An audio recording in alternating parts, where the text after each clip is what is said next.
Assalamualaikum warahmatullahi wabarakatuh. Perkenalkan, nama saya Sio Yuli Purwaningtyas dari kelas 3E D3 NIM 1931410117 dari Prodi D3 Teknik Kimia akan menjelaskan proses PNID dari sistem reaktor. Yuk langsung saja kita ke pembahasannya. Nah, di sini saya akan menjelaskan PNID dari sistem reaktor. Nah, reaktor sendiri itu adalah suatu alat proses di mana terjadinya suatu reaksi kimia berlangsung. Di sini terdapat beberapa komponen. Yang pertama ada reaktor sendiri. Ini di mana di reaktor ini ada pengaduknya. Kemudian di bagian kanan sama kirinya ini ada jaket. Terus di sini ada cooling water pump dengan kode alat L111. Kemudian di sini ada L112 yaitu product discharge pump. Kemudian di sini juga ada beberapa komponen lainnya seperti LC atau level controller, yaitu suatu alat reaktor yang mana digunakan untuk menjaga agar volume atau isi di dalam reaktor ini tetap terjaga, tidak kehabisan reaktan ataupun kelebihan yang dapat menyebabkan kenaikan tekanan. Kemudian ada PC atau tekanan controller, yaitu suatu alat yang digunakan untuk menjaga agar tekanan dalam reaktor masih berada pada kisaran yang ditetapkan. Biasanya diterapkan pada reaktor yang memakai reaktan fase gas. Kemudian di sini ada TC atau temperature controller, yaitu suatu alat yang digunakan untuk menjaga agar suhu di dalam reaktor ini masih berada dalam kisaran suhu operasinya. Yuk langsung saja kita ke prosesnya. Yang pertama ini umpan A atau feed A masuk ke dalam flow transmitter ke sini untuk dibaca laju alirnya. Kemudian ketika sudah dibaca oleh flow transmitter menuju ke flow controller.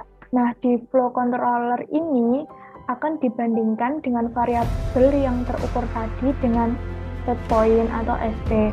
Apabila terjadi error, maka controller akan mengeluarkan sinyal koreksi untuk memberikan perintah ke FCE atau Final Control Element. Kemudian di umpan B ini juga sama masuk ke dalam flow transmitter. Di flow transmitter ini untuk dibaca laju alirnya. Kemudian ketika sudah dibaca laju alirnya menuju ke flow controller. Nah, di flow controller ini juga sama dibandingkan dengan variabel yang terukur tadi dengan set point. Apabila terjadi error, maka controller ini akan mengeluarkan sinyal koreksi untuk memberikan perintah ke Final Control Element atau FCE.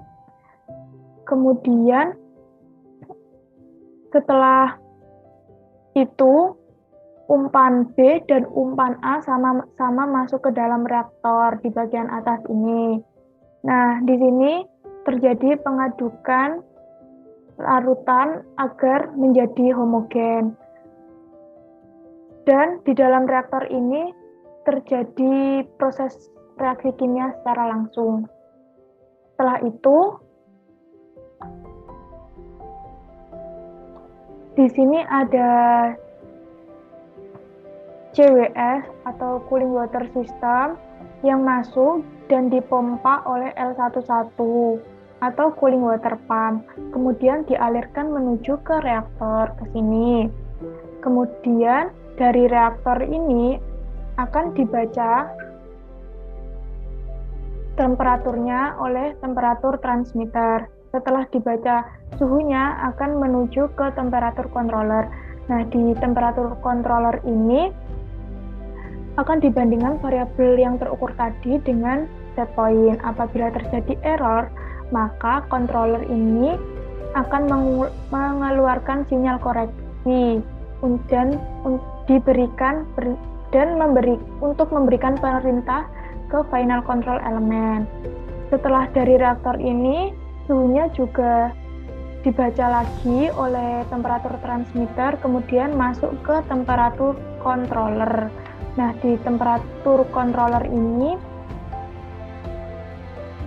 dibandingkan dengan variabel yang terukur tadi dengan set point. Apabila terjadi error, maka controller akan mengeluarkan sinyal koreksi untuk memberikan perintah ke final control element. Nah, di sini kemudian dari temperatur controller menuju ke sini. Di sini ada cooling water return yang keluar. Nah, setelah itu akan terjadi sirkulasi secara terus-menerus. Nah, di sini sirkulasinya terjadi secara terus-menerus. Setelah itu, setelah keluar dari reaktor akan dipompa di sini oleh L112, yaitu ini product discharge pump, dan dihasilkan suatu produk. Kemudian level yang ada di dalam reaktor ini akan dibaca oleh level transmitter dan menuju ke level controller. Nah, di sini akan dibandingkan hasil variabel yang terukur tadi dengan set point. Apabila terjadi error, maka controller akan mengeluarkan sinyal koreksi untuk memberikan perintah ke FCE atau Final Control Element. Kemudian di sini juga ada yang keluar juga berupa tekanan. Nah, tekanan atau setelah keluar dari reaktor ini, tekanan akan dibaca oleh PT atau tekanan transmitter. Nah, setelah dibaca oleh tekanan transmitter menuju ke tekanan controller. Nah, di sini juga sama, akan dibandingkan dengan variabel yang terukur tadi dengan set point. Apabila terjadi error, maka controller akan mengeluarkan sinyal untuk memberikan perintah ke FCE. Kemudian setelah dari tekanan controller langsung menuju ke fan. Nah, sekian yang bisa saya sampaikan. Kurang lebihnya saya mohon maaf dan saya akhiri. Wassalamualaikum warahmatullahi wabarakatuh.